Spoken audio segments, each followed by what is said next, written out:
The Time Machine by H.G. Wells. Part 10.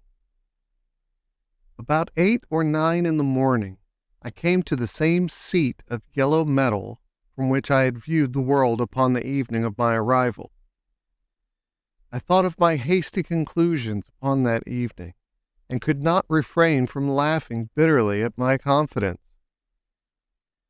Here was the same beautiful scene, the same abundant foliage, the same splendid palaces and magnificent ruins, the same silver river running between its fertile banks. The gay robes of the beautiful people moved hither and thither among the trees.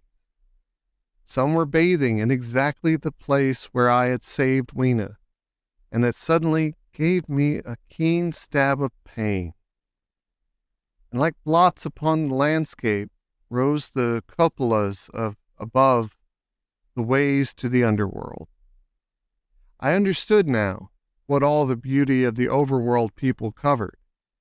Very pleasant was their day, as pleasant as the day of the cattle in the field. Like the cattle, they knew of no enemies and provided against no needs. And their end was the same. I grieved to think how brief the dream of the human intellect had been. It had committed suicide. It had set itself steadfastly towards comfort and ease, a balanced society with security and permanency as its watchword. It had attained its hopes, to come to this at last. Once, life and property must have reached almost absolute safety. The rich had been assured of his wealth and comfort, the toiler assured of his life and work. No doubt in that perfect world there had been no unemployed problem, no social question left unsolved, and a great quiet had followed. It is a law of nature we overlook, that intellectual versatility is the compensation for change, danger, and trouble. An animal perfectly in harmony with its environment is a perfect mechanism. Nature never appeals to intelligence until habit and instinct are useless. There is no intelligence where there is no change and no need of change. Only those animals partake of intelligence that have to meet a huge variety of needs and dangers. So, as I see it, the upper world man had drifted towards his feeble prettiness, and the underworld to mere mechanical industry. But that perfect state had lacked one thing even for mechanical perfection: absolute permanency. Apparently, as time went on, the feeding of the underworld, however it was effected, had become disjointed.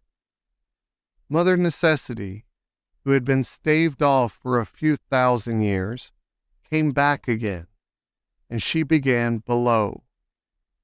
The underworld, being in contact with machinery, which, however perfect, still needs some little thought outside habit, had probably retained perforce rather more initiative, if less of every other human character, than the upper. And when other meat failed them, they turned to what old habit had hitherto forbidden. So I say I saw it in my last view of the world of 802,701. It may be as wrong an explanation as mortal wit could invent. It is how the thing shaped itself to me, and as that I give it to you.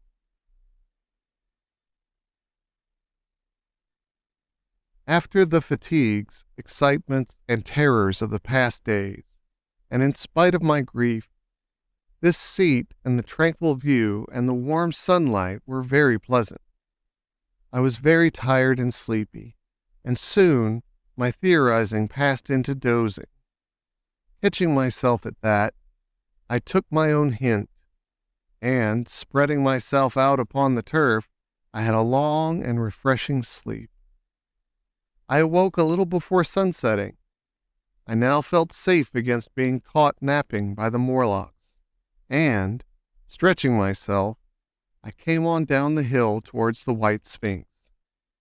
I had my crowbar in one hand, and the other hand played with the matches in my pocket. And now came a most unexpected thing. As I approached the pedestal of the Sphinx, I found the bronze valves were open. They had slid down into grooves. At that, I stopped short before them, hesitating to enter. Within was a small apartment, and on a raised place in the corner of this was the time machine.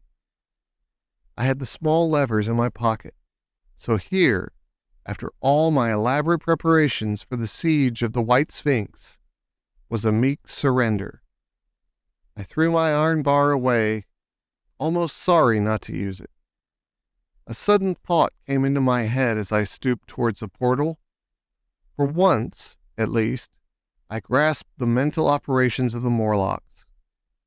Suppressing a strong inclination to laugh, I stepped through the bronze frame and up to the time machine.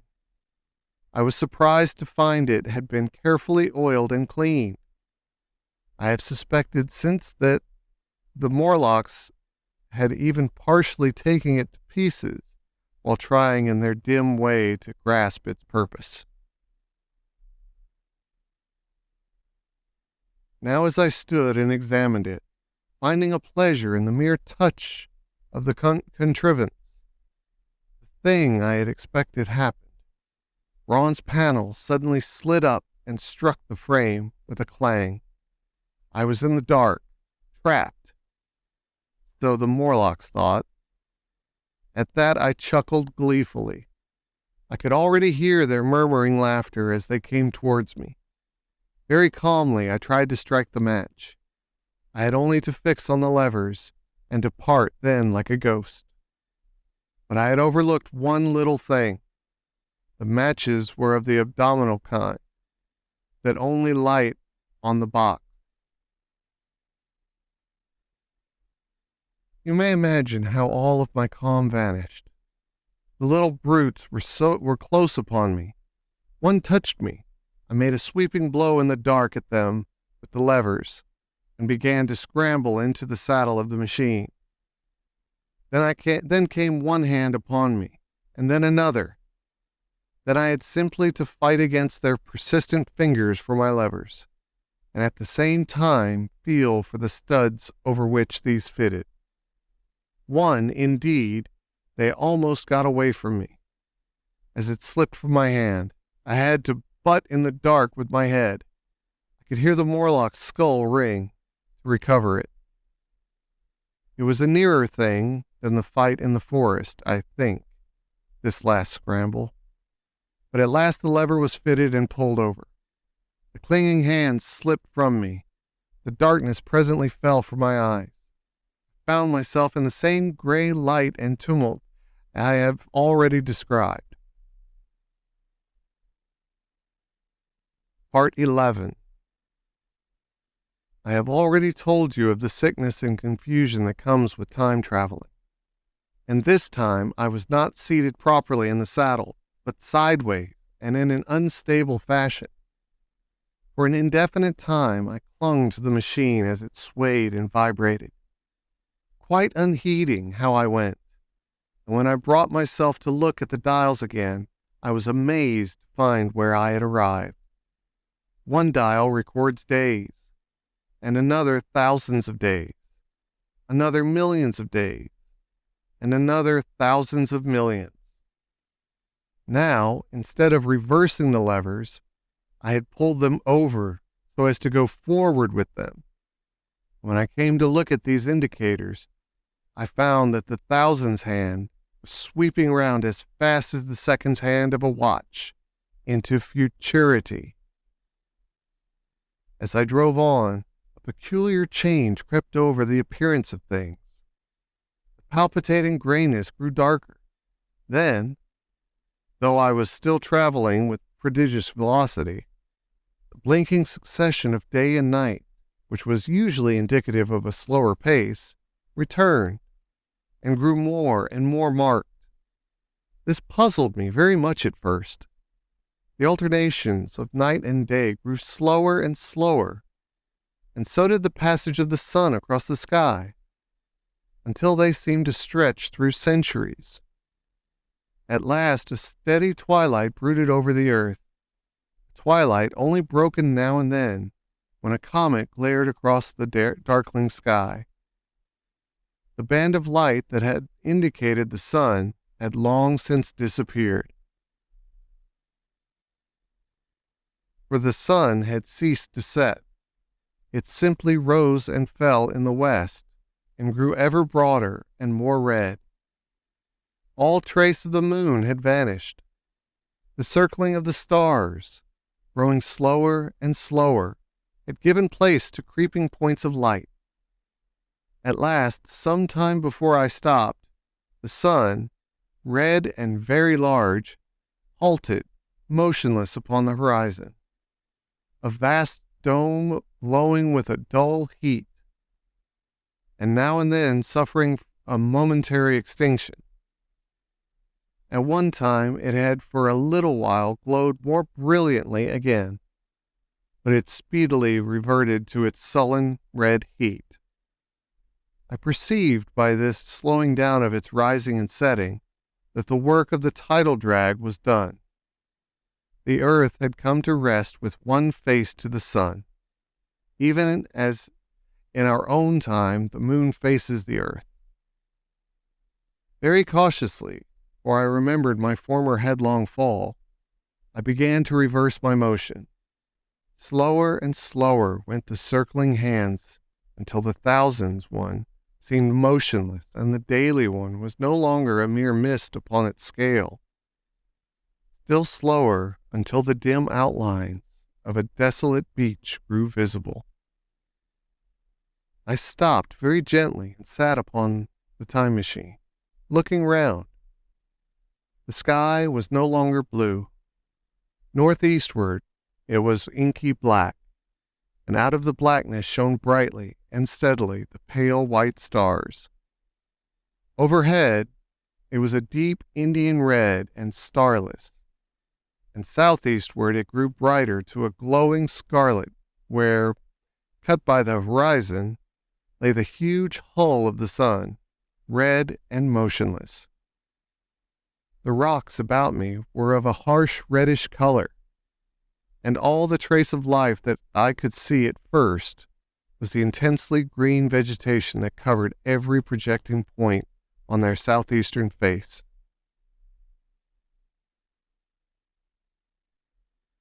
It was the same rich green that one sees on forest moss or on the lichen in caves, plants which, like these, grow in a perpetual twilight. The machine was standing on a sloping beach. The sea stretched away to the southwest, to rise into a sharp, bright horizon against the wan sky.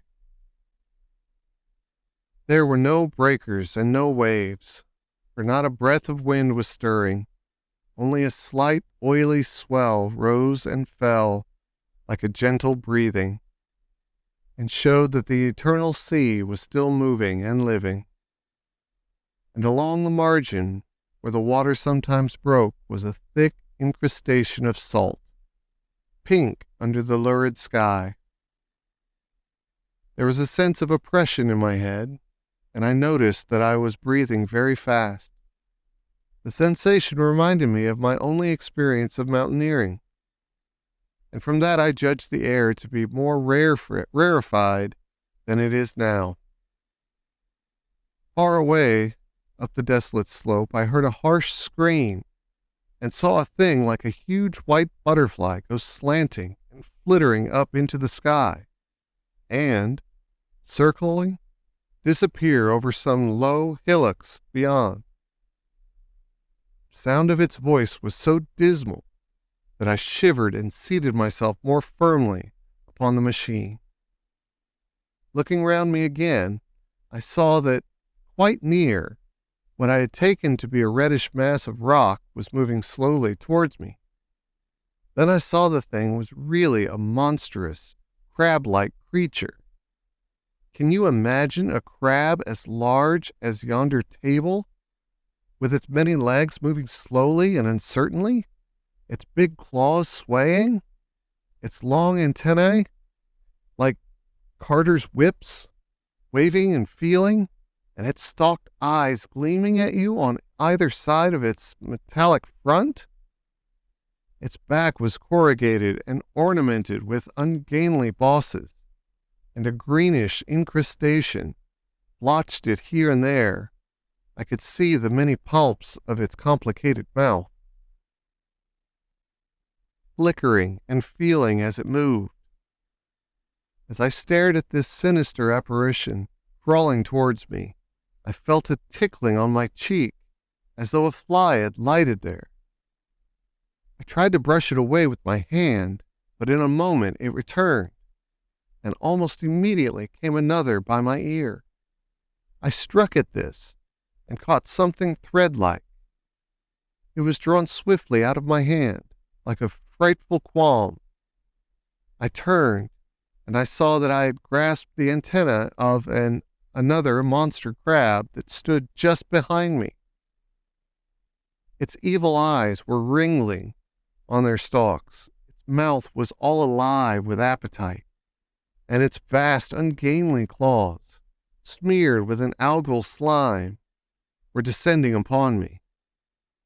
In a moment, my hand was on the lever, and I had placed a month between myself and these monsters. But I was still on the same beach, and I saw them distinctly now as soon as I stopped.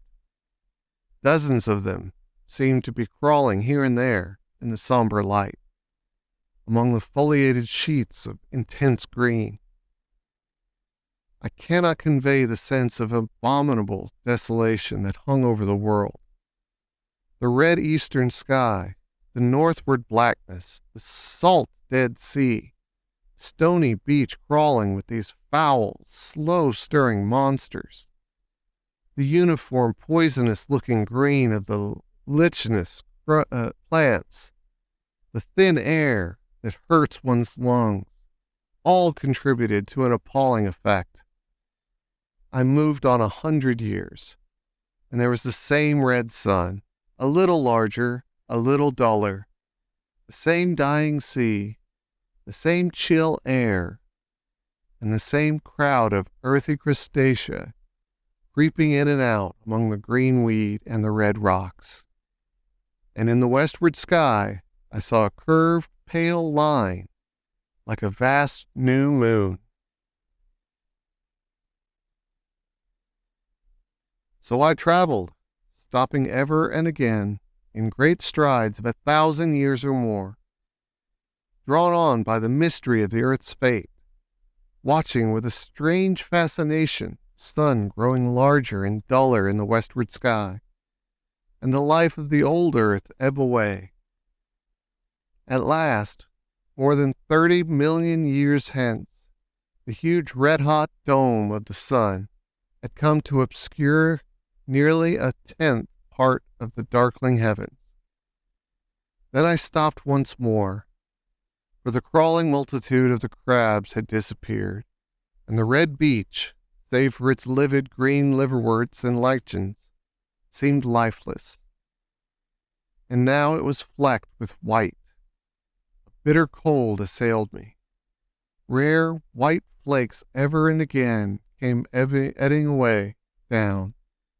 To the northeastern, the glare of snow lay under the starlight of the sable sky, and I could see an undulating crest of hillocks pinkish white.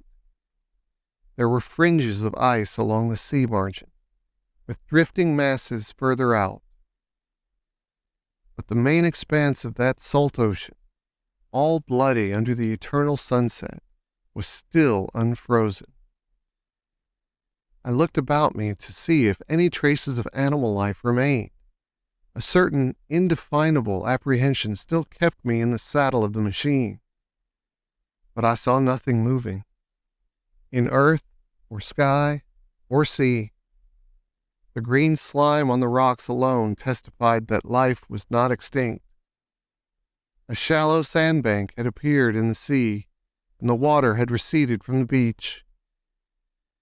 I fancied I saw some black object flopping about upon this bank, but it became motionless as I looked at it, and I judged that my eye had been deceived, and that the black object was merely a rock.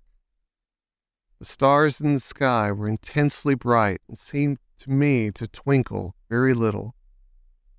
Suddenly, I noticed that the circular westward outline of the sun had changed, that a concavity, a bay, had appeared in the curve. I saw this grow larger. For a minute, perhaps I stared aghast at this blackness that was creeping over the day, and then I realized that an eclipse was beginning. Either the moon or the planet Mercury was passing across the sun's disk. Naturally, at first I took it to be the moon. There is much to incline me to believe that what I really saw was the transit of an inner planet passing very near to the Earth. The darkness grew apace. A cold wind began to blow in freshening gusts from the east, and the showering white flakes in the air increased in number. From the edge of the sea came a ripple and whisper. Beyond these lifeless sounds, the world was silent. Silent? It would be hard to convey the stillness of it. All the sounds of man, the bleating of sheep, the cries of birds, the hum of insects, the stir that makes the background of our lives, all that was over. As the darkness thickened, the eddying flakes grew more abundant, dancing before my eyes, and the cold of the air more intense. At last, one by one, swiftly, one after the other, the white peaks of the distant hills vanished into blackness. The breeze rose to a moaning wind. I saw the black central shadow of the eclipse sweeping towards me. In another moment, the pale stars alone were visible. All else was rayless obscurity. The sky was absolutely black.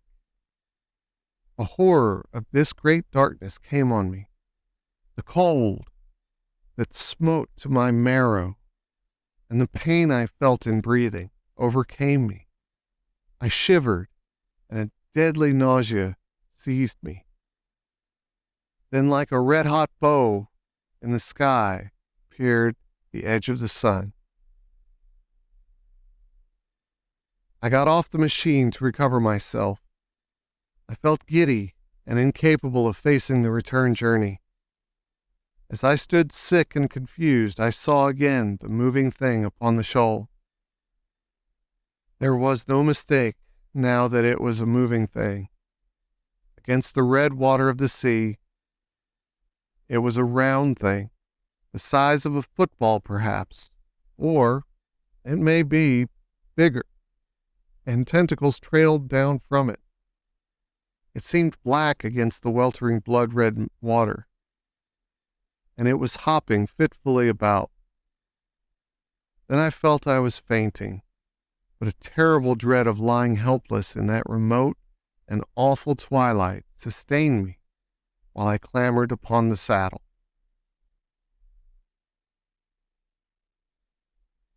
Part 12.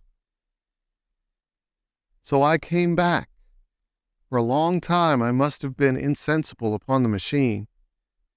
The blinking succession of the days and nights was resumed. The sun got golden again. The sky blue. I breathed with greater freedom. The fluctuating contours of the land ebbed and flowed.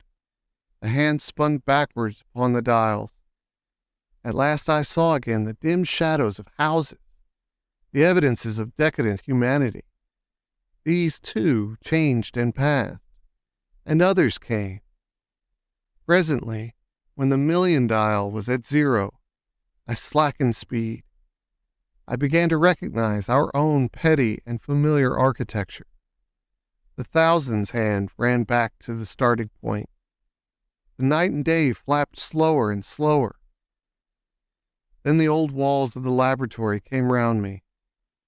Very gently now, I slowed the mechanism down. I saw one little thing that seemed odd to me.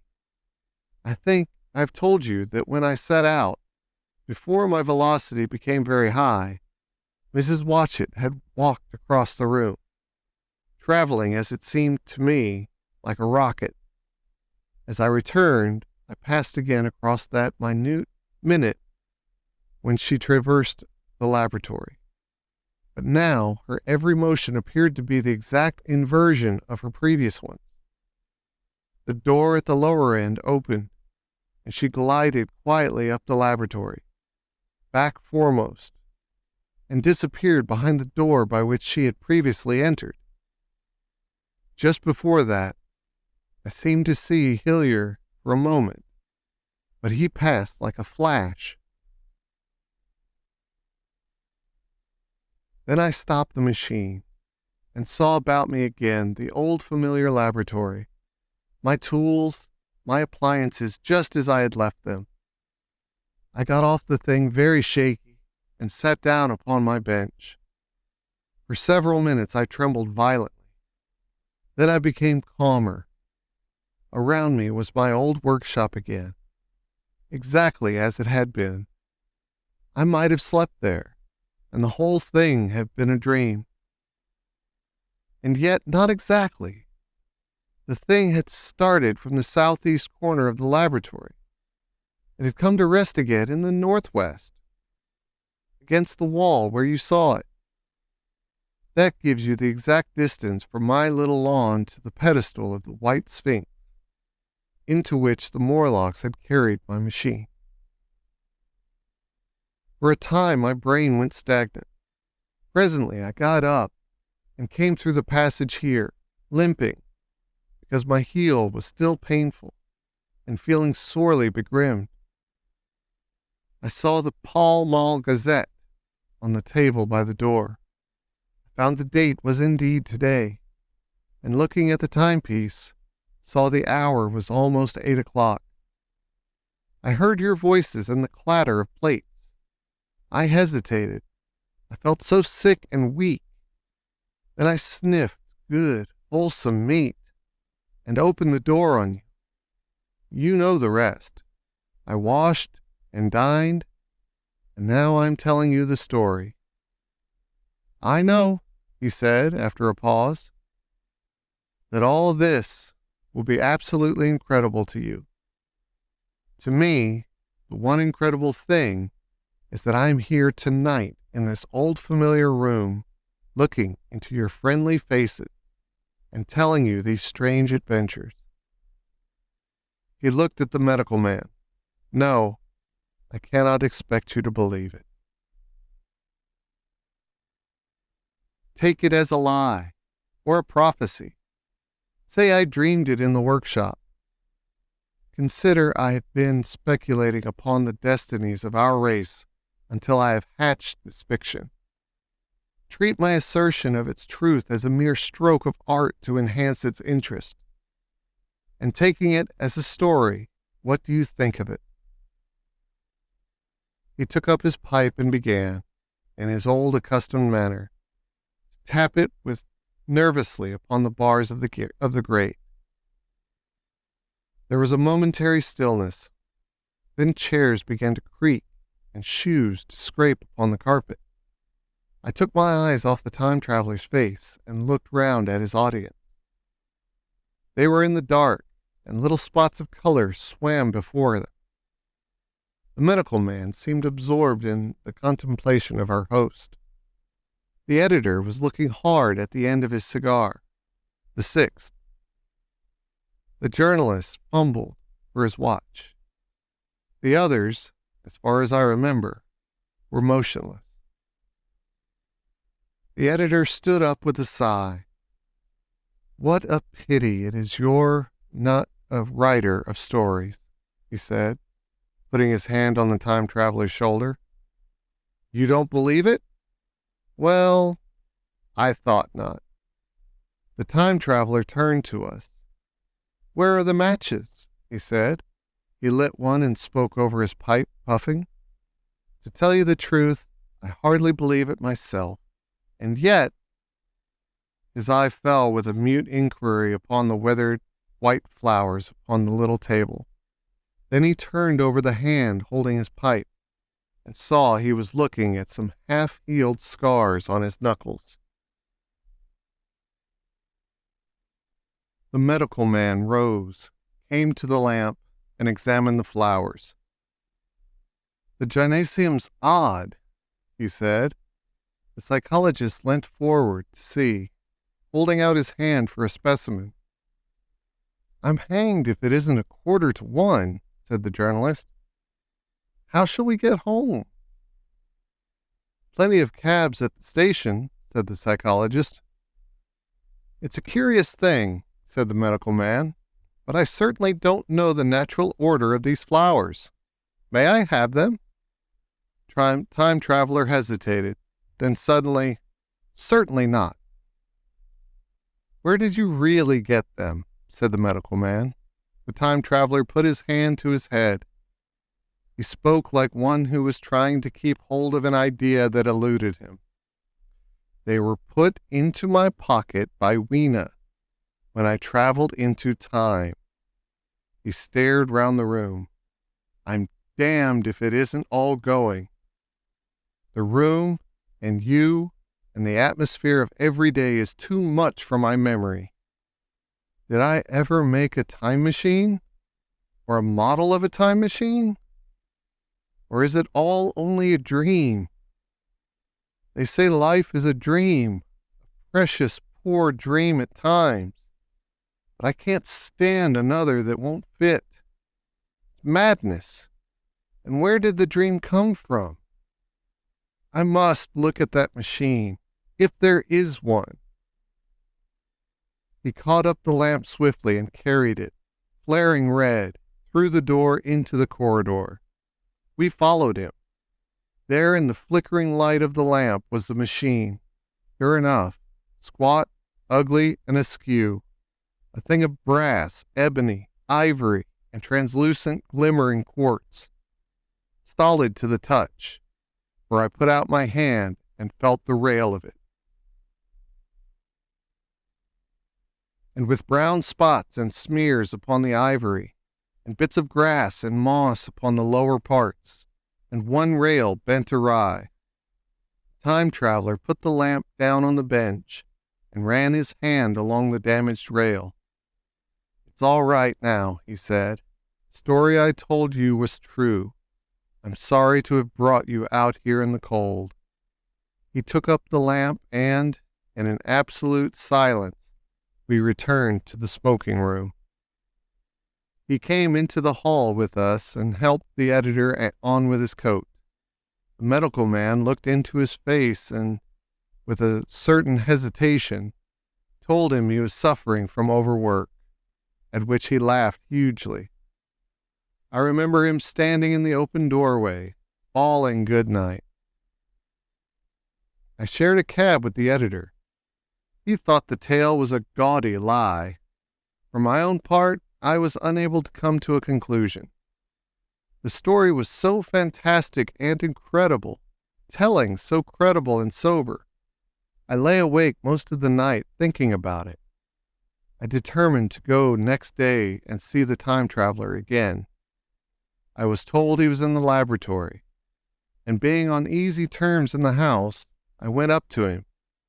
The laboratory, however, was empty. I stared for a minute at the time machine, put out my hand and touched the lever. At that, the squat, substantial-looking mass swayed like a bow shaken by the wind. Its instability startled me extremely, and I had a queer reminiscence of the childish days when I used to be forbidden to meddle. I came back through the corridor. The time traveler met me in the smoking room. He was coming from the house. He had a small camera under one arm. and a knapsack under the other. He laughed when he saw me and gave me an elbow to shake. "I'm frightfully busy," said he, "with that thing in there." "But it is not some hoax," I said. "Do you really travel through time?" "Really and truly I do." And he looked frankly into my eyes. He hesitated. His eyes wandered about the room. "I only want half an hour," he said. "I know why you came, and it's awfully good of you. There's some magazines here. If you'll stop to lunch, I'll prove you this time traveling up to the hilt, specimen and all. If you'll forgive my leaving you now." I consented, hardly comprehending then the full import of his words, and he nodded and went on down the corridor. I heard the door of the laboratory slam, seated myself in a chair, and took up a daily paper. What was he going to do before lunchtime? Then suddenly I was reminded by an advertisement that I had promised to meet at Richardson, the publisher, at 2. I looked at my watch and saw that I could barely save that engagement. I got up and went down the passage to tell the time traveler. As I took hold of the handle of the door, I heard an exclamation, oddly truncated at the end, and a click and a thud. A gust of air whirled round me as I opened the door. From within came the sound of broken glass falling on the door. The time traveler was not there. I seemed to see a ghostly, indistinct figure sitting in a whirling mass of black and brass for a moment, a figure so transparent that the bench behind with its sheets of drawings was absolutely distinct. But this phantasm vanished as I rubbed my eyes. The time machine had gone, save for a subsiding stir of dust. The further end of the laboratory was empty. A pane of the skylight had apparently just been blown in. I felt an unreasonable amazement. I knew that something strange had happened, and for the moment could not distinguish what the strange thing might be. As I stood staring, the door into the garden opened, and the manservant appeared. We looked at each other. Then ideas began to come. "Has Mr. gone out of that way?" said I. "No, sir. No one has come out this way. I was expecting to find him here." At that I understood. At the risk of disappointing Richardson, I stayed on, waiting for the time traveler, waiting for the second, perhaps still stranger story, and the specimens and photographs he would bring with him. But I am beginning now to fear that I must wait a lifetime. The time traveler vanished 3 years ago, and, as everybody knows now, he has never returned.